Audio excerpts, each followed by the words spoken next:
गोरखपुर में 3 से 92 करोड़ रुपए की लागत से एक अंतर्राष्ट्रीय क्रिकेट स्टेडियम बनेगा जो 50 एकड़ में फैला होगा और इसमें 30,000 दर्शक बैठ सकेंगे। यह उत्तर प्रदेश का चौथा ऐसा स्टेडियम होगा जो 2 साल में बनकर तैयार होने की उम्मीद है, जिससे क्षेत्र में खेल और पर्यटन को बढ़ावा मिलेगा। प्रदेश सरकार वृद्धावस्था पेंशन को फैमिली आईडी से जोड़ेगी।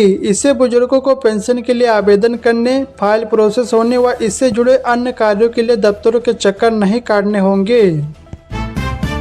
बिजली विभाग की ओर से 1 दिसंबर से शुरू होने वाले एक मुक्त समाधान योजना के तहत कनेक्शन के उपरांत एक बार भी बिल न जमा करने और लंबे समय से बकायेदारों उपभोक्ताओं को ही लाभ मिलेगा। उनको मूल बिजली बिल की धनराशि से 15 से 25% तक की छूट मिलेगी। यूपी में यातायात पुलिस अब चालान न भरने वालों पर सख्ती करेगी। जिन वाहनों पर 50 से अधिक चालान है वे सीज होंगे और जिन पर 1 से 10 चालान बाकी है उनके डीएल व पंजीकरण निरस्त किए जाएंगे। 6 से 54 वाहनों को चिन्हित कर कार्रवाई शुरू हो जाएगी। खेतों में सिंचाई के लिए सरकार इस साल 40,521 सोलर पंप लगवाएगी। सोलर पंप के टेंडर मूल्य पर सरकार 60% का अनुदान देगी। योजना का लाभ किसानों को पहले आओ पहले पाओ के आधार पर मिलेगा। आवेदन के वक्त किसानों को 5,000 रुपए के टोकन शुल्क का भुगतान करना होगा। यूपी के 2 प्रमुख धामों अयोध्या और चित्रकूट के बीच नई वंदे भारत ट्रेन चलाने की योजना चल रही है। जनवरी से यह ट्रेन शुरू हो सकती है। तेल कंपनियों ने रसोई गैस सिलेंडर के रेगुलेटर और पाइप की बिक्री के लिए नया नियम लागू किया है। अब बिना कनेक्शन नंबर के इनकी बिक्री नहीं होगी और यह जानकारी ग्राहक के कनेक्शन नंबर पर दर्ज की जाएगी। कंपनियों का कहना है कि हर 5 साल में पाइप बदलने से लीकेज की समस्या कम होगी और दुर्घटना होने पर मुआवजे की प्रक्रिया में मदद मिलेगी। प्रयागराज में माघ मेला 2026 की तैयारियां तेज हो गई है। 3 जनवरी से शुरू होने वाले इस मेले के लिए बिजली विभाग ने 25,000 एलईडी लाइटें लगाने और 75,000 कैंप कनेक्शन जारी करने की योजना बनाई है। सुरक्षा के लिए 250 से अधिक सीसीटीवी कैमरे लगेंगे और 5,200 पुलिसकर्मी तैनात किए जाएंगे।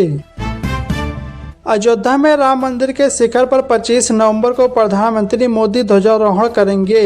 विवाह पंचमी के शुभ अवसर पर होने वाले इस ऐतिहासिक कार्यक्रम के लिए तैयारियां तेज हैं। मंदिर 24 नवंबर की शाम से बंद रहेगा और 26 नवंबर को सुबह दर्शन फिर से शुरू होगा। इस अवसर पर हजारों मेहमानों के शामिल होने की उम्मीद है। यूपी की राजधानी लखनऊ में योगी आदित्यनाथ की अध्यक्षता में कैबिनेट की बैठक हुई। योगी कैबिनेट में 20 अहम प्रस्ताव पास हुए। वृद्धा पेंशन को लेकर बड़ा फैसला लिया गया है। इस फैसले के बाद बुजुर्गों को अब वृद्धावस्था के लिए भटकना नहीं पड़ेगा। गोरखपुर में बुरा ले जाने के लिए इलेक्ट्रिक बस की बुकिंग शुरू हो गई है। शहर में प्रदूषण कम करने और आधुनिक परिवहन सुविधा उपलब्ध कराने के उद्देश्य से यह पहल की गई है। 12 घंटे के लिए बस बुकिंग करने पर एक निश्चित रकम चुकानी होगी। इलेक्ट्रिक बस से यात्रा करने से पर्यावरण को लाभ होगा।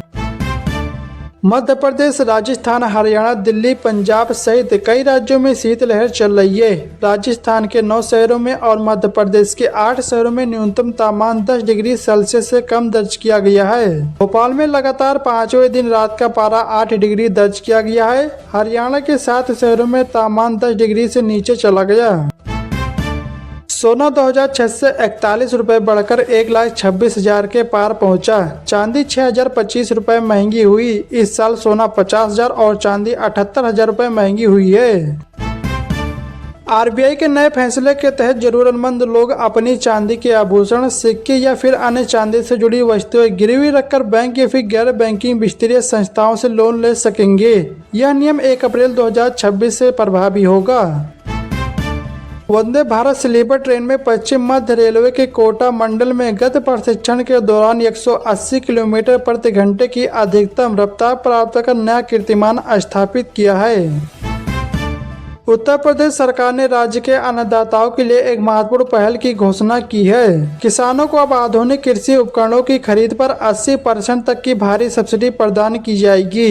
यह योजना किसानों को आय को दुगनी करने और कृषि क्षेत्र को तकनीक संपन्न बनाने की दिशा में एक बड़ा और ऐतिहासिक कदम है। यूपी में अनुदानित मदरसों में अब उनका मैनेजमेंट शिक्षकों की भर्ती नहीं कर सकेगा। भर्ती का यह अधिकार उत्तर प्रदेश शिक्षा सेवा चयन आयोग को दिया जाएगा। राज्य सरकार ग्रामीण क्षेत्रों में जनता बसें चलाने जा रही है। इन बसों से गांवों को शहरों से जोड़ा जाएगा और यात्रियों के किराए में 20% की छूट मिलेगी। इस पहल से ग्रामीण अर्थव्यवस्था को बढ़ावा मिलने की उम्मीद है। परिवहन विभाग जल्दी बसों के संचालन के लिए तैयारी पूरी करेगा। यूपी के अयोध्या में राम मंदिर के शिखर पर ध्वजारोहण समारोह का शुभ आरंभ दोपहर 12 बजे होगा। इसके पहले प्रधानमंत्री मोदी का आगमन राम मंदिर में 11:30 के आसपास हो जाएगा। इसके चलते सभी आमंत्रित अतिथियों को सुबह 9 बजे तक कार्यक्रम स्थल पर पहुंचना होगा। उत्तर प्रदेश में सामूहिक विवाह योजना का लाभ लेने के लिए आधार कार्ड अपडेट कराना अनिवार्य कर दिया गया है। शासन ने योजना में पारदर्शिता लाने और सही लाभार्थियों तक लाभ पहुंचाने के लिए यह कदम उठाया है। बायोमेट्रिक प्रमाणीकरण के माध्यम से आधार अपडेट किया जाएगा, जिससे धोखाधड़ी को रोकने में मदद मिलेगी। लखनऊ से बैंकॉक जाने वाली एयर इंडिया एक्सप्रेस की उड़ान अब बंद कर दी गई है। यह यात्री न मिल पाने की वजह से फैसला हुआ है। लखनऊ में सिटी इलेक्ट्रिक और एसी बसों का किराया 2 से 5 रुपए कम किया गया है, जिससे कम दूरी की यात्रा करने वाले यात्रियों को राहत मिलेगी। Lucknow city transport service limited के निदेशक ने मंडल की बैठक में यह निर्णय लिया है। गोरखपुर सिलीगुड़ी एक्सप्रेसवे के मार्ग में बदलाव किया गया है। अब यह एक्सप्रेसवे गोरखपुर और कुशीनगर से होकर गुजरेगा। नए अलाइनमेंट में देवरिया को शामिल नहीं किया गया है। ऑस्ट्रेलिया ने 16 साल से कम उम्र के बच्चों को सोशल मीडिया प्लेटफॉर्म पर अकाउंट बनाने पर बैन कर दिया है। ऑस्ट्रेलिया इस तरह का बैन लगाने वाला दुनिया का पहला देश बनने जा रहा है। यूपी में अब इलेक्ट्रिक व्हीकल यानी कि ईवी खरीदना और भी सस्ता हो गया है। ईवी खरीदारों को अब रोड टैक्स और रजिस्ट्रेशन फीस जमा नहीं करनी होगी। परिवहन विभाग ने अपने पोर्टल में संशोधन कर इस छूट को तत्काल लागू कर दिया है। यह राहत 13 अक्टूबर 2027 तक जारी रहेगी। थाईलैंड ने शराब पीने के नियमों में बदलाव किया है, जिसके तहत दोपहर 2 बजे से शाम 5 बजे तक शराब पीने पर प्रतिबंध लगा दिया गया है। नियम तोड़ने वालों पर भारी जुर्माना लगाया जाएगा। Unique identification authority of India यानी कि यूआईडी ने आधार कार्ड का नया मोबाइल ऐप लॉन्च कर दिया है। इसके जरिए आप एक ही फोन में 5 आधार प्रोफाइल स्टोर कर सकते हैं। इसमें आधार की वही सिर्फ जानकारी शेयर करने का ऑप्शन है जो जरूरी हो। उत्तर प्रदेश सरकार के विजन डॉक्यूमेंट के मुताबिक वर्ष 2047 तक 7 शहरों में करीब 8 से 50 किलोमीटर मेट्रो नेटवर्क विकसित किया जाना है। इसमें लखनऊ, कानपुर व आगरा में ही 3 से 50 किलोमीटर से अधिक नेटवर्क का विस्तार होना है। उत्तर प्रदेश के सभी स्कूलों में वंदे मातरम का गायन अनिवार्य होगा। मुख्यमंत्री योगी आदित्यनाथ ने गोरखपुर में एकता पद यात्रा के दौरान यह घोषणा की है। उन्होंने कहा कि कोई भी धर्म राष्ट्र से ऊपर नहीं है।